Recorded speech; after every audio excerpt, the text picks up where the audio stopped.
Dios se ponen a trabajar de acuerdo a la voluntad de Dios, el diablo y sus demonios se ponen a trabajar para detenerlos.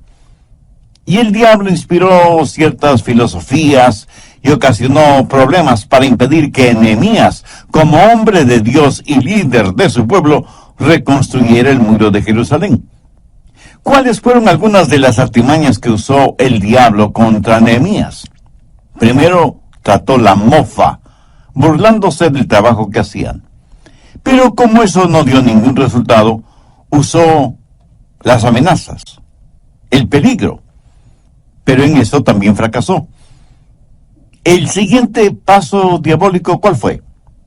La división. Dividir a la gente en su manera de pensar y de sentir. Y justo en la mitad del programa de reconstrucción hubo división por asuntos financieros. Nehemías capítulo 5, los 5 primeros versos. Entonces hubo gran clamor del pueblo y de las mujeres contra sus hermanos judíos. Permítame hacer una pausa aquí para enfatizar que el diablo prefiere 1000 veces el empezar argumentos y discusiones dentro de la iglesia que vender litros y litros de licor. La palabra clamor en este versículo significa griterío, voces airadas, discordia. Pero sigamos leyendo. Había quien decía: nosotros, nuestros hijos y nuestras hijas, somos muchos. Por tanto, hemos pedido prestado grano para comer y vivir. Y había quienes decían: hemos empeñado nuestras tierras, nuestras viñas y nuestras casas para comprar grano a causa del hambre. O sea que había hambruna en la tierra. La inflación era tremendamente alta y era difícil conseguir alimentos. Y había quienes decían: hemos tomado prestado dinero para el tributo del rey sobre nuestras tierras y viñas. Hoy quiero hablar sobre la fórmula de Dios para la libertad financiera. Alguien ha dicho que el nervio más sensitivo del cuerpo humano es aquel que conecta el cerebro con la billetera. Creo que eso puede ser verdad. Sé que cuando se habla de finanzas, la gente escucha con atención, pero nerviosamente. Estoy convencido que toda escritura es dada por inspiración de Dios y que es provechosa y útil. Pero para que sea provechosa para nosotros hoy, debemos hacernos 3 preguntas. Primera, ¿qué significó entonces? Segunda, ¿qué significa hoy? Y tercera, ¿qué significa para mí personalmente? En el capítulo 5 de Nehemías descubrimos por lo menos 2 cosas. Primero, el problema de la esclavitud financiera.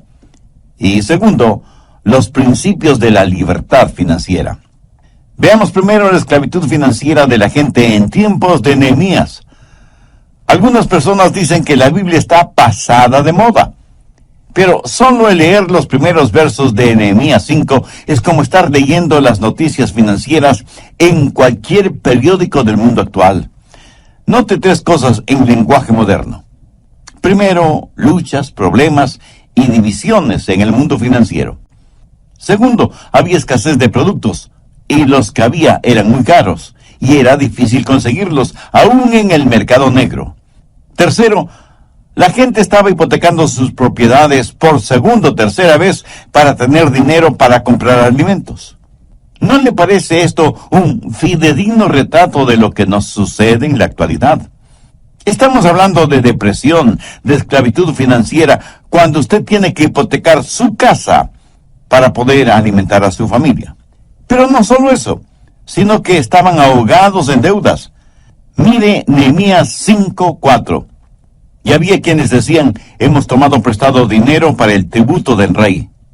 O sea, tuvieron que endeudarse para pagar sus impuestos. ¿Se imagina? Pedir dinero prestado para pagar impuestos. Note que los impuestos gravosos no son ninguna cosa nueva. Existen desde hace mucho, mucho tiempo. Impuestos altos y deudas muy grandes. El tener deudas es una cosa terrible. Estar bajo esclavitud financiera es algo devastador. Gastar mucho más de lo que se gana es, mi amigo, una verdadera locura. Las deudas financieras siempre significan esclavitud financiera, pero eso no es el plan de Dios para sus hijos. Al margen de Nehemías 5, anote Deuteronomio 28, del 1 al 14. Descubrirá que Dios no quiere que usted sea el que debe, sino el que preste. Dios no quiere que usted sea cola de ratón, sino cabeza de león. Dios quiere bendecir a su gente sobre todas las naciones de la tierra y quiere darles libertad financiera. Pero muchos no tienen esa libertad financiera. Por el contrario, están en esclavitud financiera y ese es el plan de Satanás, porque no han entendido ciertos principios espirituales de libertad financiera. El diablo quiere mantenerlo en esclavitud y a él no le importa qué clase de esclavitud, solo le interesa que esté en esclavitud. ¿Está usted viviendo en esclavitud financiera? Escuche las 10 marcas de esclavitud financiera y vea si usted se identifica con alguna o algunas de ellas. Primero, cuando por falta de fondos adquiere a crédito los gastos diarios. Segundo, cuando deja de pagar el próximo mes algo que debe pagar ahora.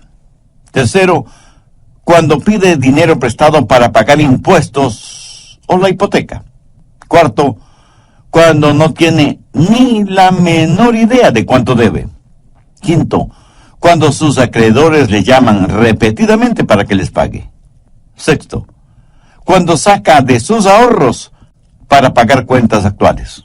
Séptimo, cuando solicita un préstamo grande para pagar préstamos pequeños.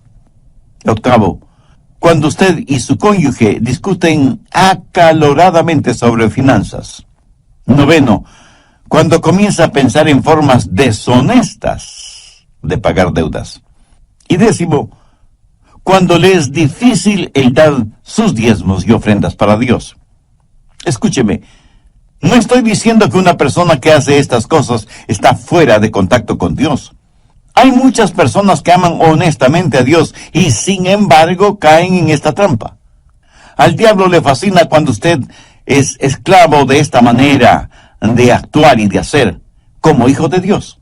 La gente en tiempos de Nehemías estuvo bajo esclavitud financiera y estaban frustrados, tanto que se volvieron unos contra otros.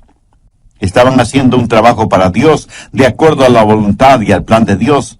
Sin embargo, había algunos en esclavitud financiera y se sintieron frustrados e irritados y se volvieron unos contra otros. Eso no fue parte del plan de Dios, pero esa era la manera en que el diablo trabajó, dividiendo a la gente de Dios, para que no hiciera lo que Dios les había dicho hacer.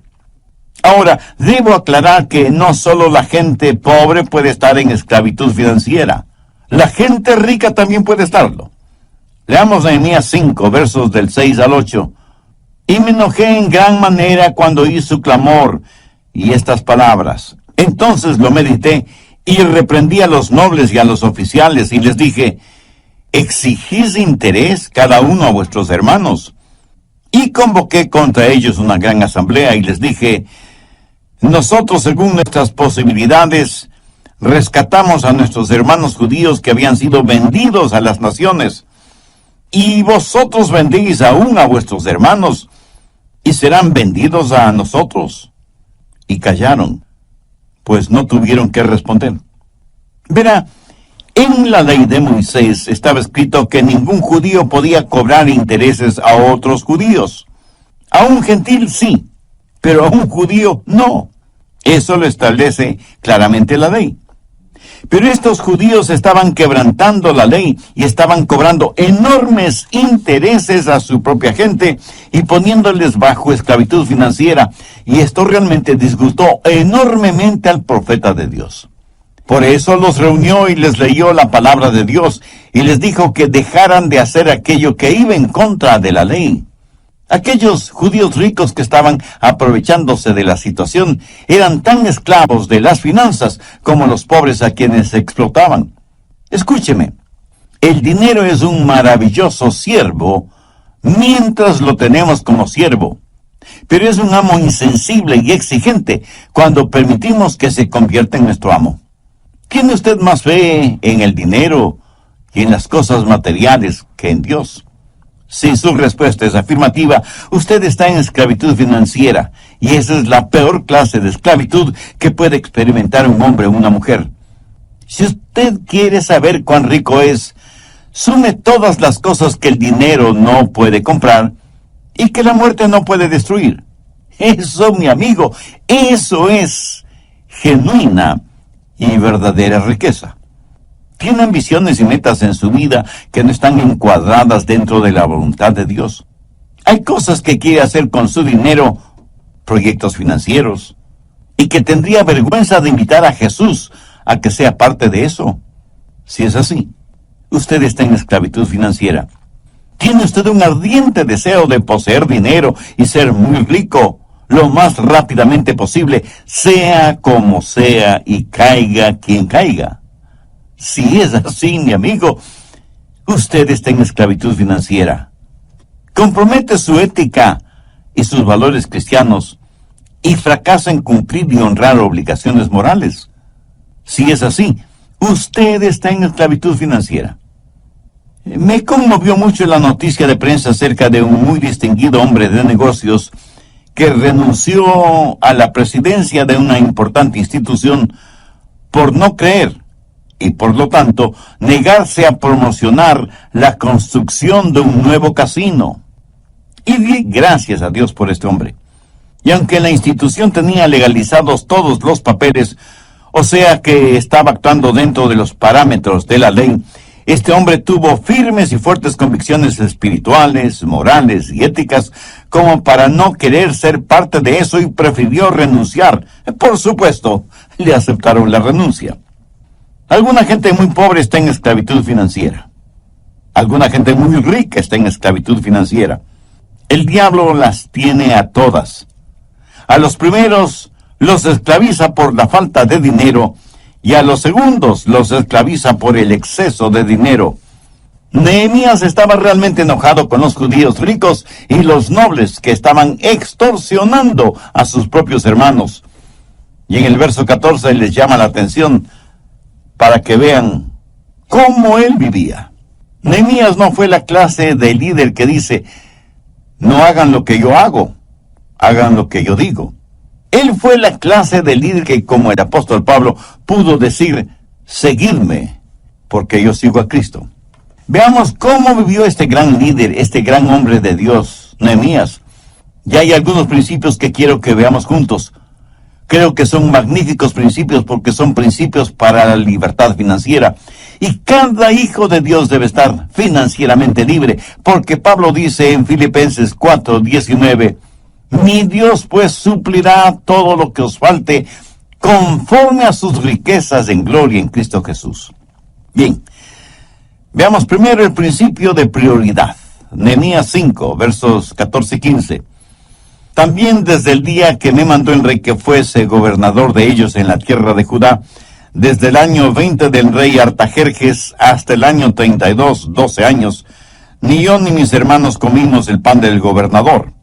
Pero los primeros gobernadores que fueron antes de mí abrumaron al pueblo y tomaron de ellos por el pan y por el vino más de 40 siclos de plata. Y aun sus criados se enseñoreaban del pueblo. Pero yo no hice así a causa del temor de Dios.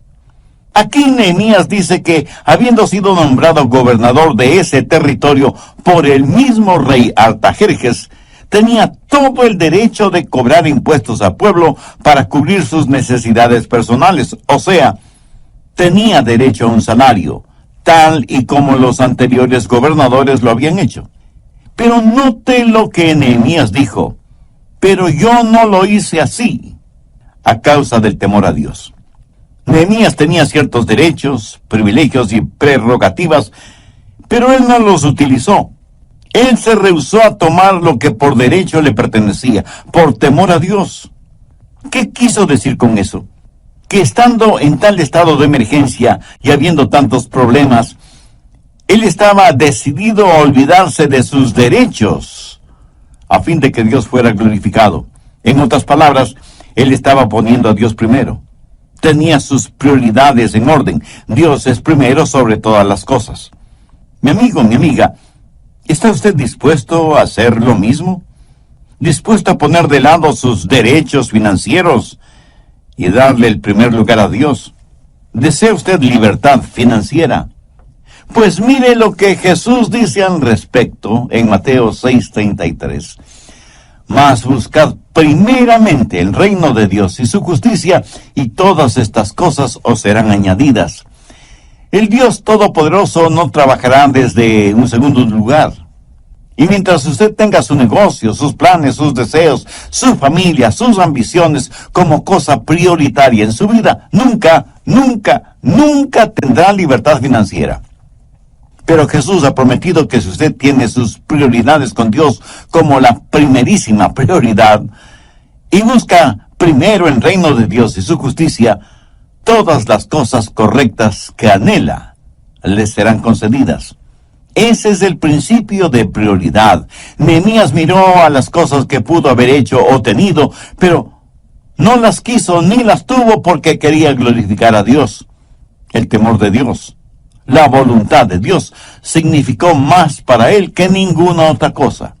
Si el dinero es su meta, si el dinero es su Dios, usted nunca tendrá libertad financiera. Si usted no pone a Dios en el primer lugar, usted es un necio que está jugando un juego en el que siempre perderá. Un hombre cierta vez dijo: es muy difícil para mí esto de confiar, de tener fe.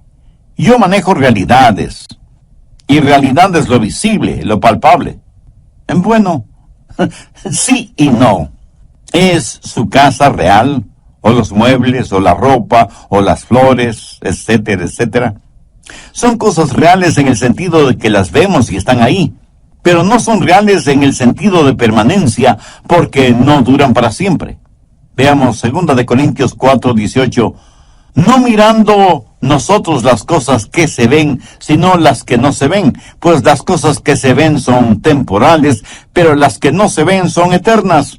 La realidad no está en aquello que usted puede ver, palpar, gustar o sentir. La única realidad está en Dios. Amigo, si usted pone su confianza en las cosas que puede ver, tocar y saborear y sentir y contar, está viviendo en un mundo ilusorio. Las cosas que se ven son temporales, las cosas que no se ven son eternas. Y cuando Dios es nuestra prioridad número uno, es que estamos en contacto con la realidad. Voy a resumir brevemente lo que vimos en el programa anterior.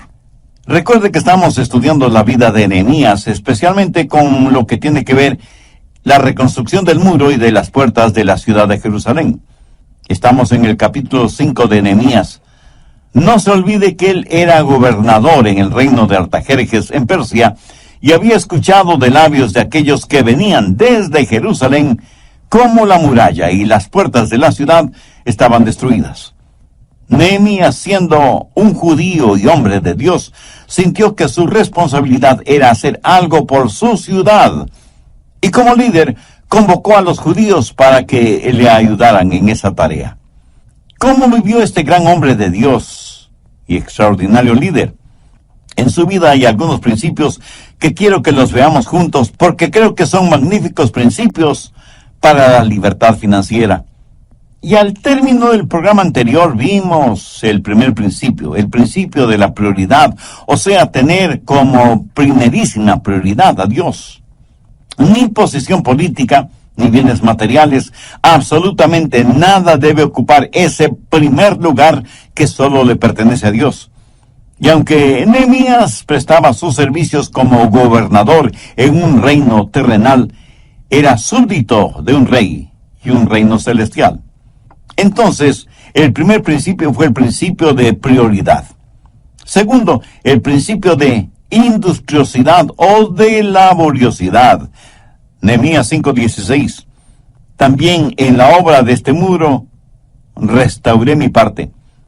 Si su meta es tener suficiente dinero en el banco para no tener que trabajar más, es que no ha entendido de qué se trata la vida.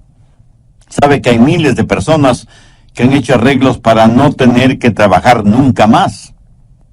Sabe que la Biblia dice que hay que trabajar 6 días, pero también dice que hay que descansar. ¿Sabe por qué muchos no tienen libertad financiera? Porque piensan que trabajo es una mala palabra. En serio. Algunas personas no reconocen una oportunidad porque viene con ropa de trabajo. Hay mucha gente, aún en círculos religiosos, que buscan posiciones importantes, pero que no signifiquen demasiado trabajo. Y detrás del deseo de muchas personas de ganar miles o millones en diferentes loterías o en los casinos, está el anhelo de tener mucho dinero para no tener que trabajar. Se olvidan que significa aún más trabajo el cuidar el dinero. Nehemías financieramente estaba muy bien, debido a su alto cargo en el gobierno del rey, pero no tuvo ninguna vacilación de ir hasta Jerusalén y ponerse ropa de trabajo para reconstruir el muro. ¿Sabe cuál es el verdadero problema, especialmente en países desarrollados, afluentes y ricos? Que muchas personas viven exclusivamente de la ayuda que les da el gobierno. Y como reciben dinero sin trabajar, piensan que serían unos verdaderos tontos si buscaran trabajo, porque el gobierno dejaría de darles lo que les da. Al respecto, un notable estadista y economista internacional dijo sarcásticamente que en algunos países desarrollados sus gobiernos son los mayores promotores de la vagancia y el desánimo, porque sostienen a los vagos que no quieren trabajar y cargan con excesivos impuestos a aquellos que trabajan. Y para poder mantener a los primeros, tiene que meter la mano en los bolsillos de los segundos. Bueno, sin comentario alguno. En el nivel económico usted no puede legislar para que la gente tenga libertad financiera. Las leyes no pueden sencillamente decretar que se termine la pobreza, quitando a los ricos lo que tienen para dárselo a los pobres, porque a la larga sucederá lo siguiente. Los pobres llegarán a ser ricos y por supuesto los ricos llegarán a ser pobres. Entonces habrá que quitarles a los nuevos ricos para poder dárselo a los nuevos pobres. Y ese es un círculo vicioso ad infinitum. No se puede multiplicar la riqueza dividiéndola. El gobierno no puede dar nada a nadie sin antes haber quitado a los demás algo de lo que tienen y en el proceso haber guardado algo para sí mismo. Aquello que un hombre recibe sin haber trabajado, otro hombre trabajó y no recibió la totalidad de su trabajo porque le quitaron para darle al que no trabajó. No hay nada que pueda desanimar más a un ser humano que esta situación, la cual mata toda iniciativa, todo intento de superación, todo afán de progreso. Alguien muy sabiamente dijo que el progreso de un individuo significa, primero, el progreso de su familia, segundo, el progreso de su ciudad y tercero, el progreso de su país. ¿Por qué nadie querrá esforzarse si el fruto de su trabajo va a servir para mantener a vagos y ociosos profesionales? El principio de la libertad financiera empieza con trabajo, seguido de industriosidad o laboriosidad. ¿Qué es lo que hizo Nehemías? Primero puso a Dios en primer lugar. Segundo, puso manos a la obra. No tuvo ningún temor de ponerse la ropa de trabajo y ensuciarse las manos. Tercero, el principio de integridad. Nehemías 5:16. También en la obra de este muro restauré mi parte, y no compramos heredad. ¿Qué es lo que está diciendo Nehemías?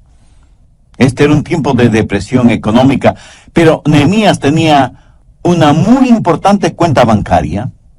Aprovechando las circunstancias, él pudo haberse enriquecido muchísimo invirtiendo su dinero en bienes raíces, pero no lo hizo. Recuerde que no todo lo que es legal es correcto. Nehemías rehusó el sacar ventaja de los problemas de los otros y no quiso saber nada de hacerse rico, aprovechando la necesidad y la angustia de los demás. Busque Proverbios 28:20. El hombre de verdad tendrá muchas bendiciones, mas el que se apresura a enriquecerse no será sin culpa. ¿Es usted honesto aunque le cueste financieramente. ¿Es usted capaz de vivir, actuar, hacer todo con integridad? Nehemías fue esa clase de hombre. Practicó el principio de prioridad al poner a Dios primero en todo. Practicó el principio de laboriosidad. Estuvo listo para el trabajo de reconstrucción del muro. Practicó el principio de integridad, viviendo una vida honesta, transparente, íntegra. Cuarto, el principio de generosidad. Nehemías 5:17. Además, 150 judíos y oficiales y los que venían de las naciones que había alrededor de nosotros estaban a mi mesa. Lo notó. Es casi increíble. 150 personas a la mesa. ¿Cómo le gustaría a usted tener 150 invitados a comer en su mesa cada día? Y por 12 años. No me conteste. Creo que sé la respuesta. Ahora, ¿quién pagaba todos esos gastos? ¿El gobierno? No. Nehemías cubría todos esos gastos. Pero note también que a más de los 150 siempre había invitados con ellos y los que venían de las naciones que había alrededor de nosotros. ¿Qué les daban de comer? ¿Una hamburguesita? ¿Un perro caliente? ¿Unos taquitos? ¿O unas enchiladas? No. Mire el verso 18. Y lo que se preparaba cada día era un buey y 6 ovejas escogidas. También eran preparadas para mí aves. Y cada 10 días vino en abundancia. Y con todo esto nunca requerí el pan del gobernador, porque la servidumbre de este pueblo era grave. ¡Qué gran hombre y qué gran líder fue Nehemías! No les dio de comer cosas insignificantes. Para decenas y decenas de personas hizo preparar la mejor comida, pagando todo con su propio dinero, sin recurrir a ayuda financiera de parte del gobierno. Obviamente, Nehemías debió haber sido un hombre muy rico. Pero el asunto importante es que él había aprendido lo que cientos de años después dijera el apóstol Pablo: más bienaventurado es dar que recibir. Y no faltará quien me pregunte: pastor, ¿de dónde sacó Nehemías tanta riqueza? La respuesta es simple, pero no simplista. Dios le dio esas riquezas.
Y seguro que Sos ocupaba el primer lugar. Nehemías fue un líder que, aunque era muy importante en el reino de Artajerjes, dio ejemplo de laboriosidad, trabajando junto a los demás en la reconstrucción del muro de Jerusalén. Además, fue un verdadero hombre de Dios que vivió con absoluta integridad. Por lo tanto, no debe asombrarnos que Dios le colmará de bendiciones materiales. De alguna manera, Nehemías practicaba lo que el Señor Jesús diría siglos más tarde: dad y se os dará. Medida buena, apretada, remecida y rebosando, darán en vuestro regazo. ¿Sabe? Nadie puede dar más que Dios. Y Nehemías sabía eso. Y porque Dios fue generoso con él fue generoso con los demás. Busque 2 de Corintios 9:6. El que siembra escasamente, también segará escasamente. Y el que siembra generosamente, generosamente también segará. Si usted es agricultor y quiere solo una pequeña cosecha, sembrará muy pocas semillas. Pero si quiere una gran cosecha, sembrará muchas semillas. Esta es una ley divina inmutable que se puede aplicar en todos los aspectos de nuestras vidas. Cosecharemos aquello que hemos sembrado, tanto en calidad como en cantidad. ¿Tiene interés en saber cómo dar? Bien, hablemos de generosidad. Voy a darle 7 principios de generosidad espiritual. Primero, Dios sabe nuestras necesidades. ¿Está de acuerdo con eso? Muy bien. Segundo, Dios hace provisión adecuada. Él sabe cuánto va a poner a nuestra disposición, porque como Él sabe todas las cosas, sabe exactamente qué y cuánto necesitamos. Tercero, Dios se complace en dejarnos saber lo que Él quiere que hagamos. Hay alguien que piensa que Dios nos dice que debemos hacer su voluntad, pero rehúsa en revelarnos cuál es su voluntad. Dios sabe cuál es la necesidad y cuánto de esa necesidad la va a solucionar por nuestro intermedio. Cuarto, Dios nos capacita en forma suficiente para que podamos hacer lo que Él nos guía para que hagamos. Nos pedirá Dios que hagamos algo que no podemos hacer. Por ejemplo, ¿cree usted que Dios me pediría que salte sobre un edificio de 10 pisos cuando Él sabe que no me ha dado la habilidad atlética como para saltar ni siquiera una valla de 1 metro de altura? Escuche, cualquier cosa que Dios me pide que haga, Él me dará la habilidad y la capacidad para hacerla. En cualquier labor o responsabilidad, Dios me mostrará cuál es la parte que Él quiere que yo haga, y Él mismo me capacitará para que yo pueda realizarla. Quinto, Dios nos pide que demos de aquello que Él nos ha dado. Cuando doy de los ilimitados recursos de Dios, en vez de dar de mis muy limitadas finanzas, todo lo que tengo que hacer es saber que Dios quiere que lo haga. Si Dios me dice, Adrián, quiero que des $10,000 a determinada organización cristiana, yo probablemente tragaré saliva 10,000 veces, pero le puedo asegurar lo siguiente: si Dios me dice que done $10,000, Él tendrá que dármelos para cumplir ese propósito, y Él me los dará, si es que soy un cristiano que vivo en el Espíritu y camino en integridad. Sexto, dar generosamente requiere el poder de Dios. Usted no puede hablar de este tema con los no creyentes. A veces es difícil hablar de esto hasta con los creyentes, se lo aseguro. El dar generosamente solo es posible cuando dejamos que la presencia y el poder de Dios estén presentes. Cuando una persona dice, bueno, veamos, tengo que pagar el arriendo, el agua, la luz, el teléfono, la pensión de los muchachos, las compras semanales, pagar algo de las cuentas que debemos, pues casi no me queda nada para darle a Dios. Mi amigo, mi amiga, ¿qué de espiritual tiene una actitud así? Creo que hasta los ateos podrían ser más generosos.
Esta clase de generosidad espiritual solo es posible cuando nos humillamos delante de Dios y le preguntamos qué es lo que Él quiere que nosotros hagamos.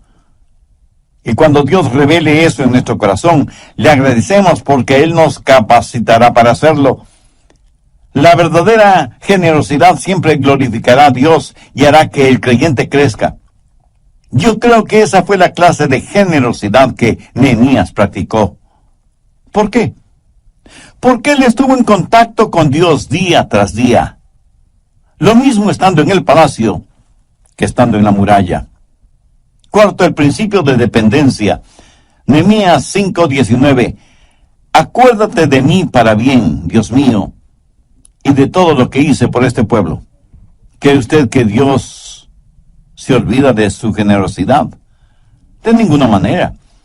Nehemías dependía de las promesas de Dios. Para su recompensa, él no estaba confiando en ningún hombre. Dependía de Dios para sus necesidades y porque había puesto a Dios como prioridad número 1 en su vida. También tenía la confianza como para acercarse a Dios y pedirle sus bendiciones. Salmo 35:27. Canten y alégrense los que están a favor de mi justa causa, y digan siempre, sea exaltado Jehová, que ama la paz de su siervo. Este es un versículo maravilloso. Dios debe por siempre ser exaltado y magnificado, porque Él se alegra y se goza en la prosperidad de sus siervos.